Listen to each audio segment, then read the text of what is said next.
누가복음 3장 7절에서부터 20절입니다.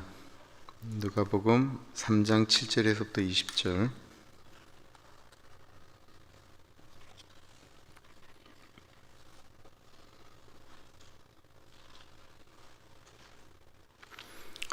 누가복음 3장 7절에서부터 20절.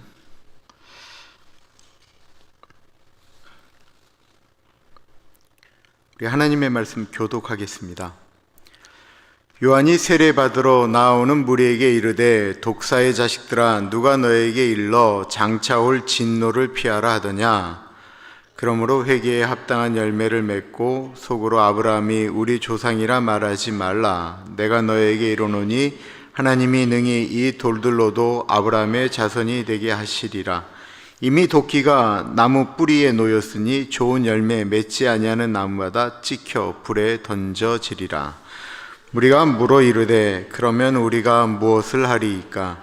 대답하여 이르되, 옷 두 벌 있는 자는 옷 없는 자에게 나눠줄 것이요 먹을 것이 있는 자도 그렇게 할 것이라 하고, 세리들도 세례를 받고자 하여 와서 이르되, 선생이여 우리는 무엇을 하리이까 하매, 이르되 부과된 것 외에는 거두지 말라 하고, 군인들도 물어 이르되, 우리는 무엇을 하리이까 하매, 이르되 사람에게서 강탈하지 말며 거짓으로 고발하지 말고 받는 급료를 족한 줄로 알라 하니라. 백성들이 바라고 기다림으로 모든 사람들이 요한을 혹 그리스도신가 심중에 생각하니, 요한이 모든 사람에게 대답하여 이르되, 나는 물론 너희에게 세례를 베풀거니와 나보다 능력이 많으신 이가 오시나니 나는 그의 신발끈을 풀기도 감당하지 못하겠노라. 그는 성령과 불로 너희에게 세례를 베푸실 것이요 손에 키를 들고 자기의 타작마당을 정하게 하사 알곡을 모아 곡간에 들이고 쭉정이는 꺼지지 않는 불에 태우시리라.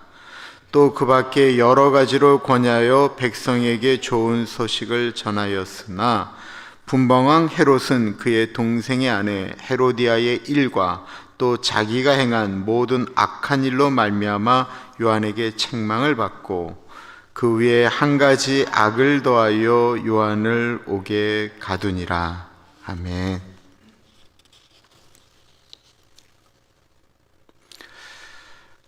지금 수많은 사람들이 요단강에 세례 요한의 메시지를 들으러 모여왔습니다.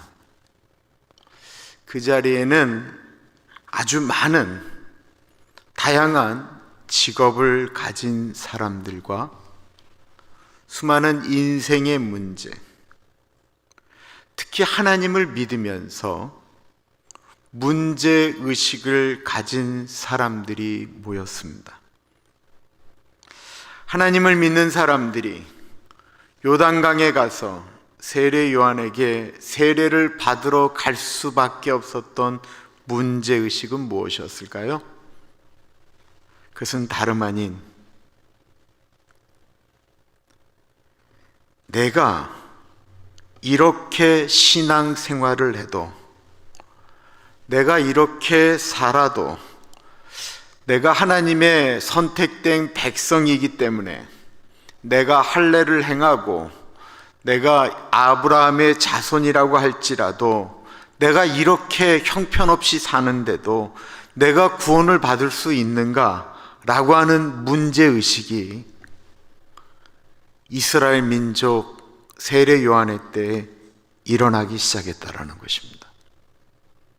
굉장히 중요한 얘기를 지금 말씀드리는 거예요. 이스라엘 백성들은 선민, 선택된 백성이라고 이야기하죠. 이 선택된 백성이라고 하는 것은 하나님이 이스라엘만 선택했다라는 거예요. 하나님이 선택했던 이유가 있었어요. 민수기와 신명기에 보면, 내가 너희를 선택함으로써 내가 너희 하나님이 되고 하나님의 백성들은 어떻게 사는지를 이 땅에 보여주라고 명령하시면서 이스라엘 백성들을 선택하셨는데, 하나님께서 왜 선택했는지는 이스라엘 백성들한테 중요하지 않았고, 이스라엘 백성들은 내가 선택된 사람이다라고 하는 그것만 갖고도 구원을 받는다라고 생각을 했습니다. 그런데 살다 보니까 그게 아닌 거예요.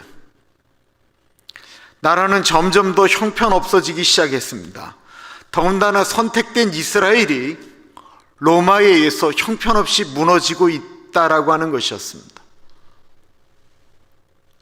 저 헬라의 철학을 갖고 온 사람들의 생각이 하나님을 믿는 자신들의 생각보다 더 올고줄 수도 있다라고 하는 생각마저도 들기 시작했습니다. 그런 때에 회개를 외치는 세례 요한의 메시지, 세례 요한이 회개를 선포한 것이 베다니 근처였거든요. 베다니는 예루살렘 그리고 여리고 그 근처예요. 그러니까 나사렛에서는 먼 곳이었어요. 저 나사렛에서 가버나움에서 각지에서 모여들기 시작했어요. 그랬던 이유는 우리가 이렇게 살아도 구원을 받을 수 있을까라고 하는 고민 때문이었습니다. 내가 이렇게 살아도 천국을 갈 수 있을까라고 하는 두려움이었습니다. 반대로 이야기하면 내가 혹시 지옥에 가면 어떡하지? 라고 하는 두려움이 있었던 것입니다. 세례의 의미가 뭐죠? 세례의 의미. 세례라고 하는 것은 내가 물속에 이렇게 들어갈 때 내가 죽는다라는 거예요. 뭐 때문에 죽냐면 내가 죄 때문에 죽는다라는 거예요. 그러니까 세례를 준다라고 하는 것은 나는 죄 때문에 죽을 수밖에 없는 존재이기 때문에 세례를 받는 거예요. 그 의미가 거기에 있는 거예요. 제가 올해 이제 광고 나갈 거예요. 저희 교인들 중에 뭐 세례 안 받으신 분은 없을 거예요. 그런데 교인들 중에 옛날에 아무 생각 없이 그냥 교회 생활을 좀 하면 세례 받아야 된다라고 이야기하니까 세례 받은 분들이 있어요. 근데 그때 세례를 받을 때는 과거에 나는 죽고 나는 예수님이 나의 주인이십니다. 나는 물속에서 다시 나오면서 나는 하나님의 백성으로 거듭나는 삶을 살겠습니다라고 하는 고백 없이 그냥 세례 받은 분들이 계세요. 그런 분들 중에 이게 신학적으로나 교단의 법으로 따지면 말은 안 되지만 내가 다시 예수 그리스도를 정말 진심으로 영접하고 나는 내 마음으로 세례받기를 원합니다 라고 고백하면서 세례받기를 원하시는 분이 있으면 세례 드릴 생각입니다.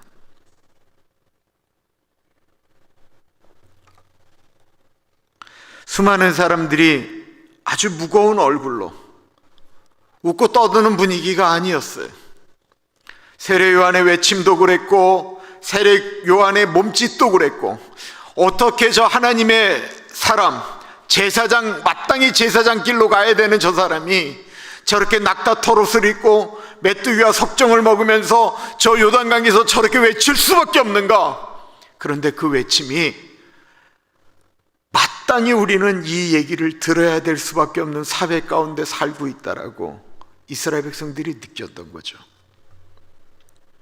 그러니까 그 요단강으로 오는 사람들의 모습은 웃고 떠드는 분위기가 아니었던 것입니다. 그들은 아주 무거운 얼굴로 요단강을 찾아왔던 것이죠. 그런 백성들 중에 바리새인들과 서기관들도 있었다라는 것입니다. 세례 요한이 소리를 지릅니다. 요한이 세례받으러 나오는 무리에게 이르되 독사의 자식들아 누가 너에게 일러 장차 올 진노를 피하라 하더냐. 그러니까 세례 요한이 이들의 모습을 보면서 이들의 문제의식을 느꼈던 거예요. 어려운 마음으로 그 자리에 바리새인의 옷을 입고 서기관의 옷을 입고 오는 그 모든 사람들의 모습 가운데 내가 이렇게 살다가 하나님 백성에게서 떨어져 나가 지옥에 갈 수도 있다라고 하는 장차 올 진노에 대한 두려움들이 있었다라는 것입니다.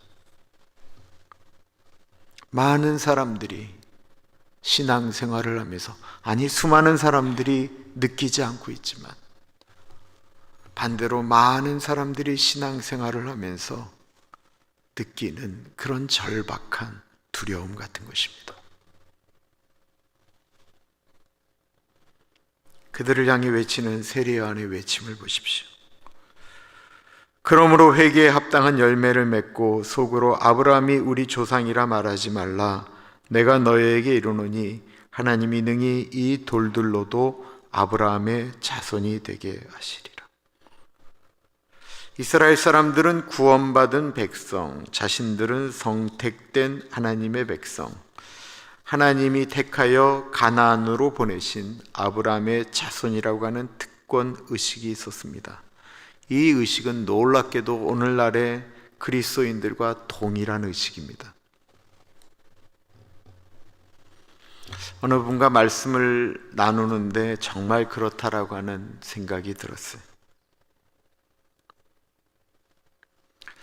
이스라엘 사람들은 죄를 지면서도 악을 행하면서도 어쩌면 로마 사람들보다 헤롯 왕보다 더한 악한 죄를 저지르면서도 그 죄를 짓는 것에 대한 죄책감이 없었다라는 거예요. 우리는 어차피 하나님이 선택한 백성이니까 내가 이런 죄를 져도 나는 선택되어진다라는 거예요.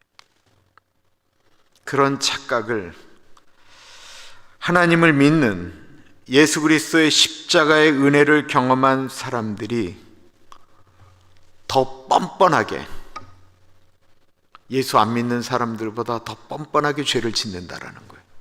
왜요? 내가 이 죄 진 다음에 예수님께 회개하고 예수님이 죄로 씻겨주시면 내가 구원을 받는다라고 뻔뻔하게 생각한다라는 거예요. 세상에 이런 착각이 어디 있어요?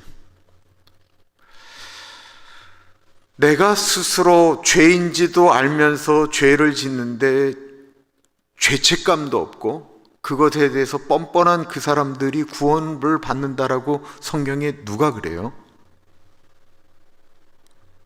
아니, 누가 그래요? 예수님의 십자가의 은혜라고 하는 것은 내가 정말 용서받을 수 없는 죄인입니다라고 하는 죄의 고백과 돌이키겠다라고 하는 구원에 이르는 회개를 하는 사람에게 준다라고 그랬지, 내가 예수를 믿기 때문에 내가 무슨 죄를 져도 괜찮다라고 하면서 일부러 죄인지도 알면서도 계속 죄를 짓는 그 사람이 구원을 받았다고 누가 그러느냐고요. 누가 그 사람을 하나님의 자녀라고 얘기를 해요?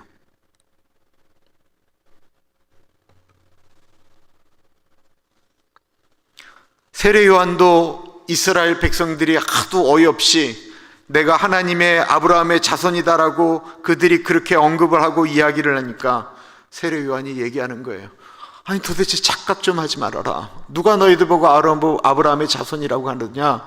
이 돌들로도, 근데 이 돌에 대한 것은 그냥 눈에 보이는 돌일 수도 있지만 일반적인 해석은 이 돌이 이방인들이에요. 하나님의 주권은 너희들이 생각하는 지옥의 불쏘시개로 쓰기 위하여 이방인을 만들었다고 하는 이 이방인들로도 능히 하나님의 자녀가 아브라함의 자손이 되게 할 수 있다는 것입니다. 그래서 우리가 하나님의 자녀가 된 거죠. 즉 구원의 문제라고 하는 것이 외적인 조건이 아니다라는 거예요. 내가 아브라함의 자손이기 때문에 구원을 받는 것이 아니다라는 거예요. 내가 할례를 받았기 때문에 구원을 받은 게 아니라는 거예요. 요한복음 1장 12절 말씀은 되게 유명한 말이죠. 그러나 13절까지 우리가 봐야 돼요. 영접하는 자 곧 그 이름을 믿는 자들에게는 하나님의 자녀가 되는 권세를 주셨으니 이는 혈통으로나 육적으로나 사람의 뜻으로 나지 아니하고 오직 하나님께로부터 난 자들이니라. 혈통이라고 하는 것은 내가 몇 대째 기독교 집안이다, 우리 아버지가 목사다, 장로다, 내가 유대인이다, 이런 외적인 것을 갖고는 내가 구원을 받을 수 없다라는 것입니다. 외적인 것은 구원과 아무 상관이 없는 거예요. 근데 이스라엘 사람들이 아브라함의 자손이라고 하는 그것만으로도 구원을 받는다라고 착각했다라는 것입니다. 오늘날의 유태인들이 마찬가지죠. 육정으로라라고 하는 건 육체적인 욕망을 얘기하는 거예요. 육체적인 욕망 갖고 구원 못 받는 것 말하는 거 아닙니까? 라고 하는데 육체적인 욕망이라는 게 정욕만을 얘기하는 것이 아니고요. 내가 눈을 뜨고 원하는 내가 소유하는 것, 내가 갖고 있는 높은 지위, 권력, 이 모든 것들, 심지어는 내가 목사라고 하는 타이틀, 내가 장로나 권사라고 하는 그 타이틀, 그 육정, 내가 가지고 있는 것으로 구원받지 못한다라는 것입니다. 그렇죠. 내가 갖고 있는 것과 구원받는 것과 무슨 상관이 있어요?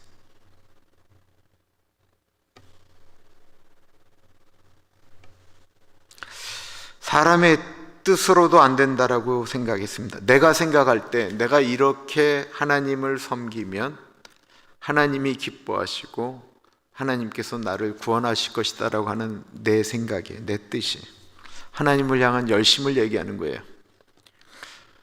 내가 생각하는데 내 방식으로 하면서 이게 하나님을 위한 것이다라고 말할 때가 얼마나 많으냐라는 것입니다.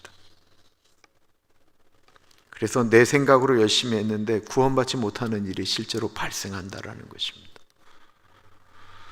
마태복음에 나오는 내 주여 주여 하는 자마다 천국에 가지 못한다라고 이야기했던 얘기들, 내가 예수님의 이름으로 귀신을 쫓아냈고 병자를 고쳐냈다라고 이야기하는데 거기에 내 생각이 들어가 있다라는 것입니다.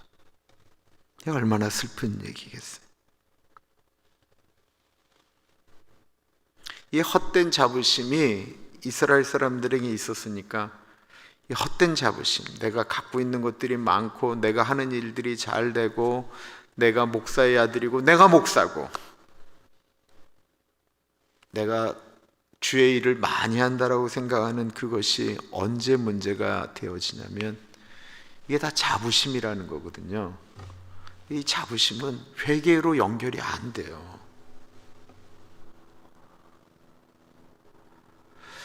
누가 저한테 그런 말을 해요. 목사님, 절대로 그 교회에서 회개 기도 하실 때 목사님 이 기도가 교인들의 귀에 들리지 말게 하십시오. 충고하는 거예요. 왜 그러세요? 그랬더니만 교인들 중에 목사가 무슨 죄를 저질렀나 그거 듣는다라는 거예요. 이야, 그렇구나. 자기 기도하기도 힘들어 죽겠는데 뭘 들을까? 근데 제가요, 그 얘기를 듣는데 내가 결심한 게 있어요. 내가 이 앞에서 내가 내 자신을 두고 진심으로 회개하지 않으면 어떻게 이 공동체의 예배를 내가 끌고 갈 수 있을까라고 하는 두려움이에요.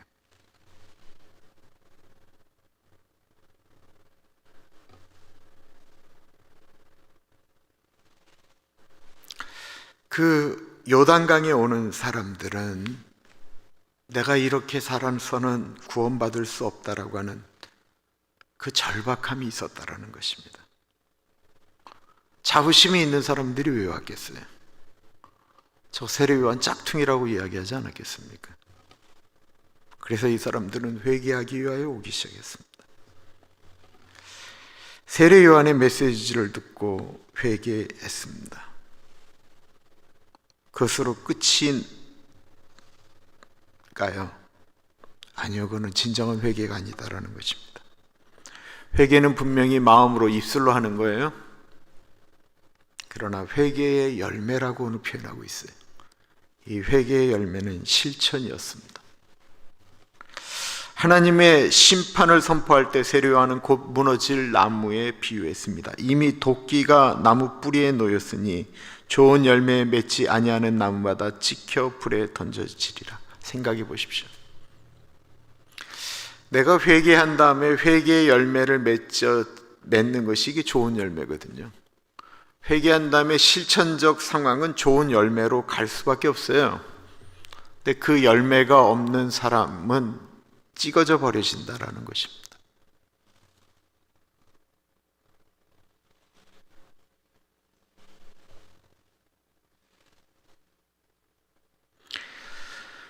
세례요한이 인생을 잘못 살면서 그래도 나는 좀 괜찮다라고 느껴지는 이스라엘 사람들에게 회개를 외치며 왜 세례를 베풀었을까요? 그것은 과거의 모습을 버리지 않으면 아무리 유대인들이 선민 사상을 갖고 있다 할지라도 그들은 구원이 없다라고 세례요한이 느꼈기 때문에 이전에 있는 나는 죽었습니다라고 하고 물에 넣었다 끄집어냈다라는 것입니다. 과거에 나는 죽고 앞으로 나는 새롭게 살겠다라고 하는 의미를 갖고 하나님 앞에 나온 사람들에게 세례를 준 거예요. 세례가 너무 흔해 빠져서 그냥 교회 생활 좀 오래 하면 일단 세례 받으라고, 성가대 올라가려면 세례 교인이 올라가야 되니까 세례 받고 올라가라고, 세례 안 받고 올라가면 그거 남들이 뭐라고 하니까 일단은 받고 올라가라고, 집사를 하려면 직분을 줘야 되니까 일단 세례를 받으라고, 저 예수님 안 믿는데요 그래도 받으라고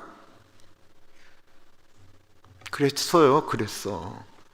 제가 얘기했잖아요. 제가 오렌지 연합교회 때 세례 4번 받았던 애가 있었어요. 군대에서 초코파이 때문에 3번을 받았다라는 거예요. 근데 걔가, 목사님 내가 이제 진짜로 예수님 믿는데 세례 주시면 안 되겠습니까? Why not? 그리고 세례를 줬죠. 그렇게 세례를 줘버리다 보니까 세례의 진정한 의미가 사라지기 시작했다는 것입니다. 물론 세례가 구원 아니에요. 세례 안 받은 사람은 구원 못 받고 세례 받은 사람은 구원 받는다고 그러면 세례 주면 되는 거죠. 너희는 가서 모든 족속으로 제자를 삼아 아버지와 아들과 성령의 이름으로 세례를 주라고 할 때 성령의 이름으로 세례를 준다라고 하는 것은 그 사람이 과거에 내는 청산하고 나는 이제 예수의 사람으로 거듭나겠다라고 하는 고백 가운데 주는 것을 의미하는 거예요. 그들은 이 회개의 열매라고 하는 것에 갈등하기 시작했습니다. 그럼 어떻게 살아야 아브라함의 자손인가 라고 하는 것입니다. 그래서 그 얘기를 들을 때 너희가 진노를 피하고 지옥에 떨어지는 것을 피하고 회개에 합당한 열매를 맺어라 라고 하는 이 세례 요한의 얘기에 아파하기 시작했어요. 예수를 진짜 제대로 믿으려고 그러고 하나님을 제대로 믿으려고 그러고 하나님의 사람으로 살라고 하는 사람은 아픈 거예요. 그들은 말씀을 읽고 설교를 듣고 하면 목사가 나를 공격하네? 말씀으로 사람을 치네? 이렇게 말하는 거 아니에요.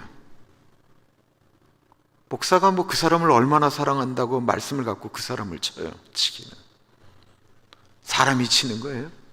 성령이 치는 거지. 이스라엘 백성들이 이렇게 얘기합니다. 무리가 물어 이르되 그러면 우리가 무엇을 하리이까? 이게 예수 믿는 사람들의 도리 아닐까요? 성경을 읽으면 하나님 내가 어떻게 살기를 원하십니까? 구원받은 사람들은 고민하게 되어져 있습니다. 고민을 안 하니까 나아지는 게 없는 거예요. 세례 요한이 말한 것은 모두 실천적 열매였습니다. 즉 진정한 회개라고 하는 것은 사랑과 정의를 실천하는 것입니다.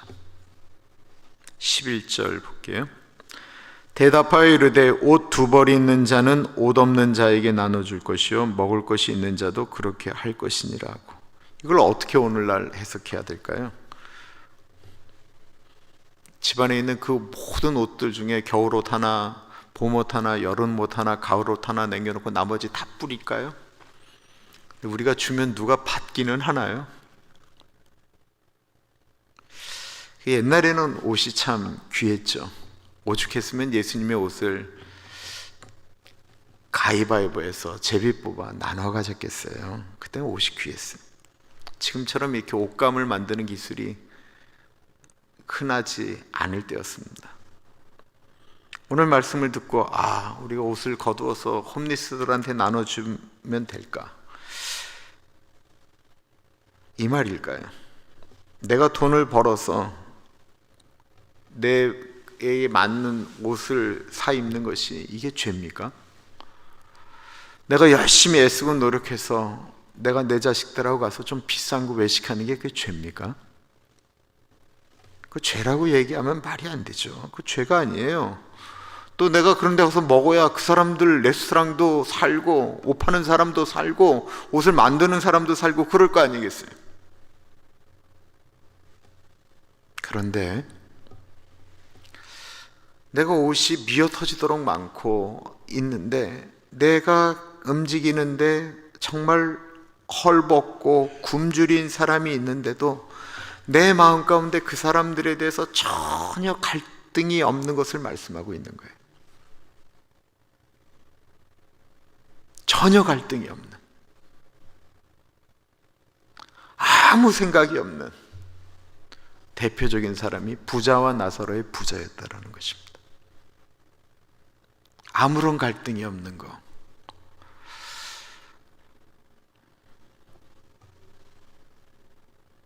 내가 예수님의 사람으로 살겠다라는 것은, 내 마음은 사실 갈등이 일어나지 않아요. 그러나 내가 예수의 사람으로 살겠다라고 하는 것은, 내 눈이 그때 그 전까지는 육체의 눈이었고 세상을 바라보는 나의 눈이었는데, 그 눈을 예수님이 바라보는 시선으로 바꾸겠다라고 하는 결단인 거예요.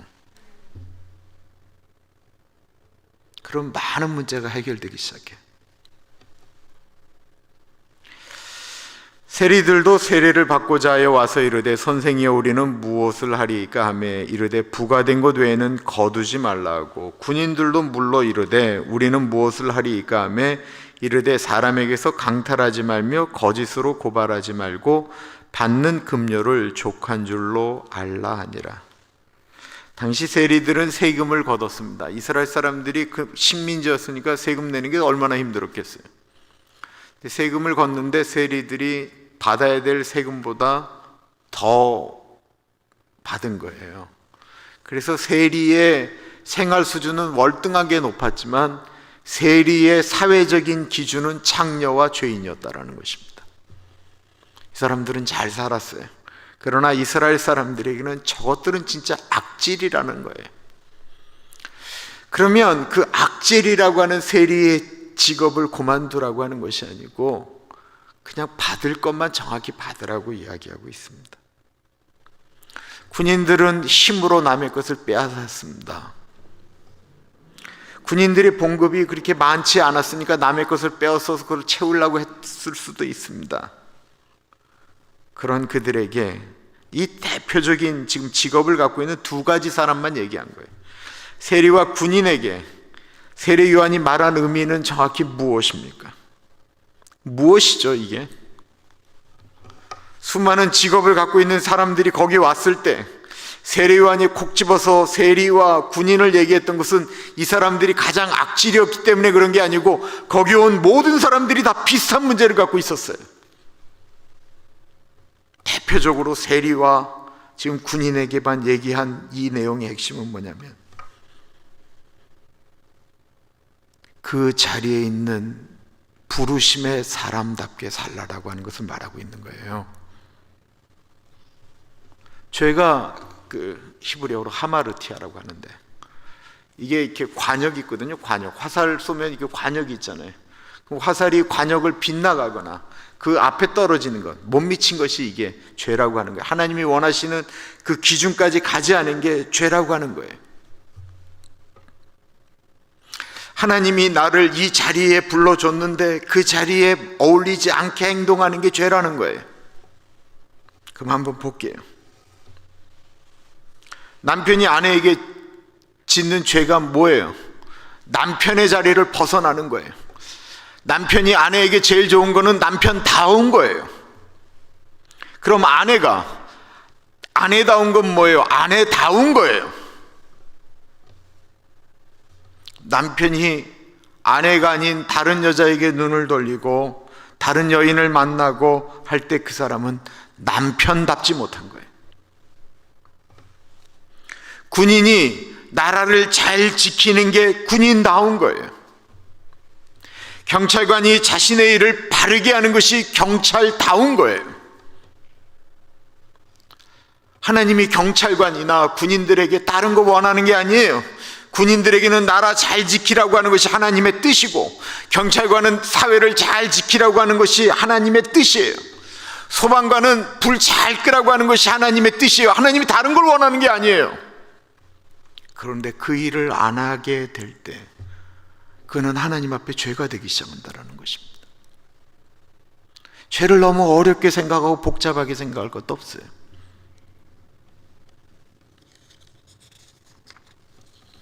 어떤 분이 의사인데 신앙이 너무 좋아요. 기도도 잘하고 봉사도 잘하고 잘하는데 환자는 돈으로 보는 거예요.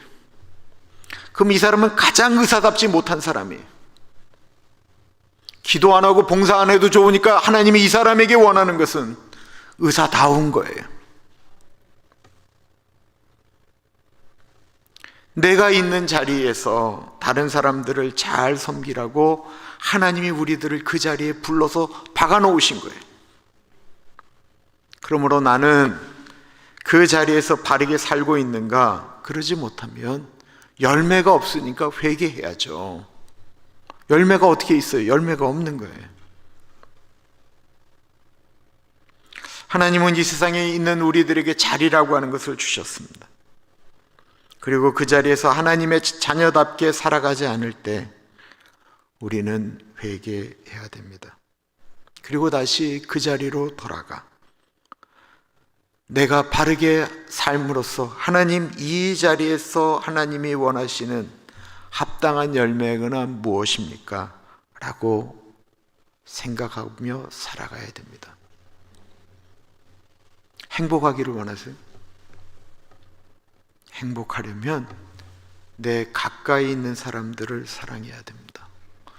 내 가까이 있는 사람들을 사랑하지 않는데 행복하기를 원한다. 이거 불가능한 얘기예요. 하나님이 저 멀리 있는 아프리카에 있는 사람, 저 과테말라에 있는 사람, 아르헨티나에 있는 사람, 멕시코에 있는 사람, 그 사람들을 사랑해야 된다라고 말씀하지 않으셨어요. 그때는 가면 저절로 사랑하게 돼요. 선교지에 가서 그 사람들 사랑하지 않는 사람들 난 본 적이 없어요. 선교지에 가면 알아서 다 사랑하게 돼요. 그건 그때 고민하시면 돼요. 그러나 정말 여기서 내가 행복하기를 원하시면 내 가까이 있는 사람들을 사랑해야 돼. 그리고 내가 경험적으로 가까이 있는 사람들을 사랑하지 않으면 거기서 내가 죄를 짓는 일들이 끊임없이 발생하게 돼요.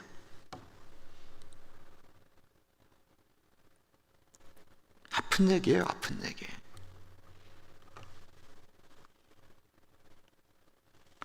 사람들은 세례 요한의 메시지와 삶의 모습을 보면서 저분이 오신 메시아가 아닌가 생각을 했습니다. 그래서 사람들은 세례 요한에게 묻습니다. 세례 요한도 나중에 예수님에게 물었던 똑같은 질문이죠. 당신이 우리가 기다렸던 메시아인가? 라고 하는 질문입니다.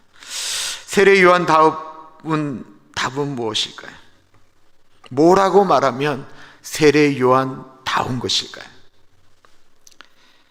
백성들이 바라고 기다림으로 모든 사람들이 요한을 혹 그리스도신가 심중에 생각하니 요한이 모든 사람에게 대답하여 이르되 나는 물로 너에게 세례를 베풀거니와 나보다 능력이 많으신 이가 오시나니 나는 그의 신발끈을 풀기도 감당하지 못하겠노라. 그는 성령과 불로 너에게 세례를 베푸실 것이요 손에 키를 들고 자기의 타작마당을 정하게 하사 알곡을 모아 곳간에 들이고 쭉정이는 꺼지지 않는 불에 태우시리라. 세례 요한 답을 합니다. 세례 요한다운 답. 세례 요한은 자신의 위치가 어디인지를 알았어요. 이게 뭐뭐다운 거예요. 내가 그 위치를 올라가서도 아니고 내려가서도 안 돼. 너무 지나치게 낮아지는 것도 그게 뭐뭐다운 게 아니에요.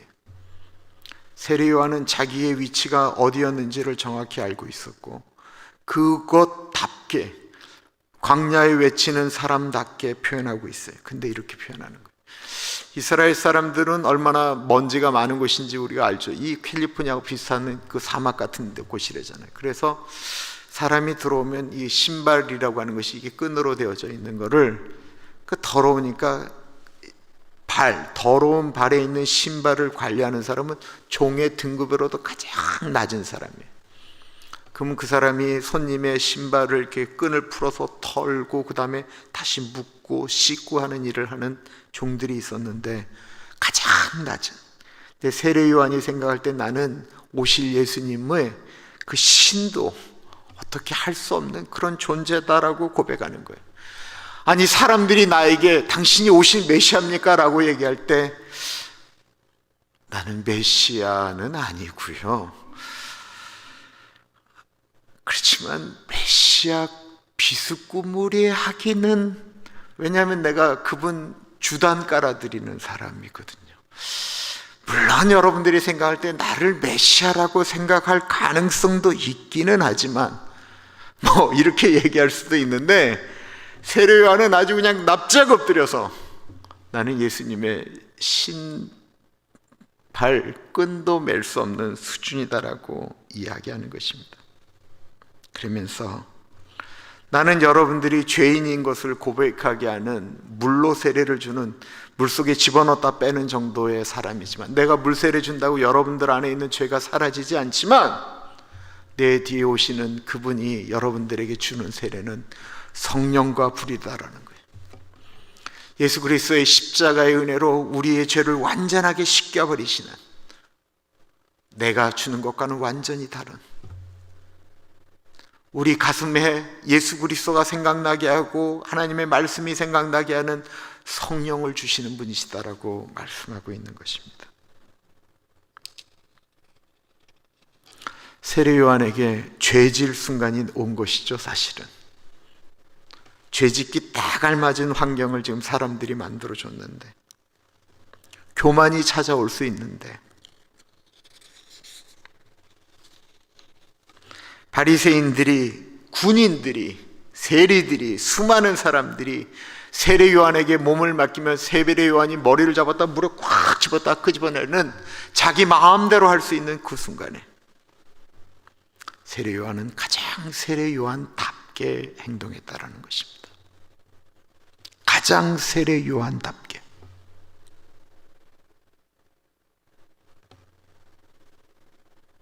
예수님도 예수님다웠어요. 예수님 새치기 하지 않으셨어요. 오늘 읽지 않았지만 21절에 보면 예수님도 줄 서서 있다가 세례 요한에게 나가서 세례 받으셨어요. 그는 근본 하나님과 본체이시나 하나님과 동등됨을 취할 것으로 여기지 아니하시고 오히려 자기를 비워 종의 형체를 가지사 인간의 모습으로 이 땅에 오셨다라고 하는 예수 그리스도는 예수님 가장답게 가장 낮은 인간의 모습으로 오셔서 사람들 틈에 끼어서 거기서 세례 받으셨다라는 것입니다. 여기에 회개하지 않는 사람의 이야기가 나옵니다. 또 그 밖에 여러 가지로 권하여 백성에게 좋은 소식을 전하였으나 분봉한 헤롯은 그의 동생의 아내 헤로디아의 일과 또 자기가 행한 모든 악한 일로 말미암아 요한에게 책망을 받고 그 위에 한 가지 악을 더하여 요한을 오게 가더니라. 이 헤롯이 자기의 힘으로, 이복 동생 빌립이죠, 빌립의 아내, 다 왕인데 이 헤롯이 가장 큰 나라를 갖고 있었어요. 힘도 좋았고 그 남동생의 아내 헤로디아를 이렇게 강탈한 거예요. 그 여인과 헤로디아와 결혼하기 위해서 20년 동안 같이 살았던 조강지처를 벌였어요. 그런데 이게 헤롯 한 사람의 욕심으로 된 거냐? 아니요. 헤로디아도 보니까 헤롯이 자기의 남편 빌립보다 훨씬 더 야망이 있고 힘이 있고 권력이 있거든요. 그러니까 남편 버리고 간 거예요. 나중에 이 헤롯이 어떻게 죽냐면 반란을 꾀한다라고 하는 것 때문에 로마 황제에 의해서 죽임을 당하는데, 그 모든 조작을 다 이 헤로디아가 했다라고 이야기가 나옵니다. 야망의 여자였어요. 세례 요한을 죽이려고 할 때 애썼던 거예요. 이 사람들이 지금 하는 거 보면 헤롯 왕답지 않게, 왕답지 않게, 남편답지 않게, 아내답지 않게 행동했다라는 것입니다. 모모답지 않게 행동을 하니까 이게 죄가 되는 거예요.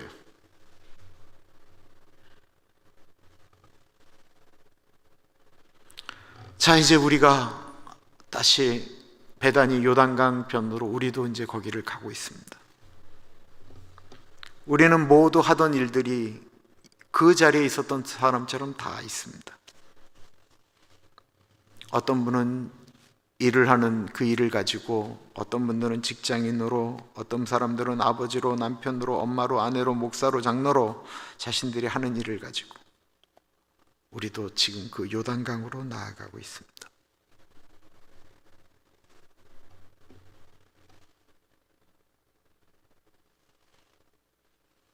우리는 그 일에 맞는 사람들답게 살았습니까? 그 자리에서 회개에 합당한 열매를 맺으셨습니까? 그래서 우리는 그 자리에 나아가는데 두려움이 없으십니까?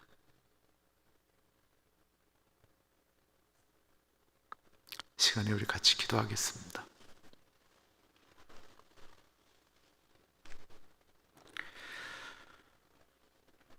내 자리에 있는 사람답지 않게 사는 것, 하나님이 내 마음 물론 아십니다. 그러나 하나님은 그래도 내가 그 자리를 너에게 의탁했으니 거기에 맞는 열매를 맺으라고 말씀하십니다. 우리 같이 기도하겠습니다. 존귀하신 하나님 아버지, 하나님 같이 하시고 하나님 아버지, 하나님 아버지, 존귀하신 하나님 아버지, 하나님, 예수 믿는 사람답게, 목사답게, 남편답게, 아버지, 그렇게 살아갈 수 있도록 하나님 아버지 은혜 주시기를 기도합니다. 성령 하나님, 이 시간에 갇혀여 주십시오. 하나님 아버지 갇혀여 주셨기를 기도합니다. 성령 하나님 갇혀여 주십시오. 하나님 아버지여, 우리 고개 숙인 살아오는 주의 백성들을 불쌍히 여겨주셔서 하나님 그 죄를 이길 수 있는 은혜를 허락하여 주옵소서. 주님,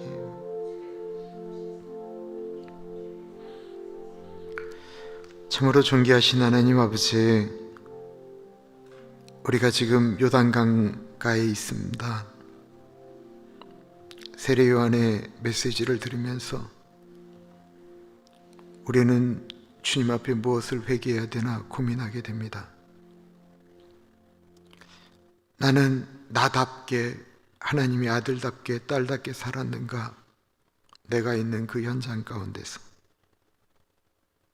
내가 그러지 못했게 살았다고 한다면 이제는 회개하며 하나님께서 나를 그 자리에 심어 놓으신 그것을 기억하며 그곳에서 하나님께 드릴 열매를 만들 수 있도록 인도하여 주옵소서. 우리에게 그 힘을 주시기를 기도합니다.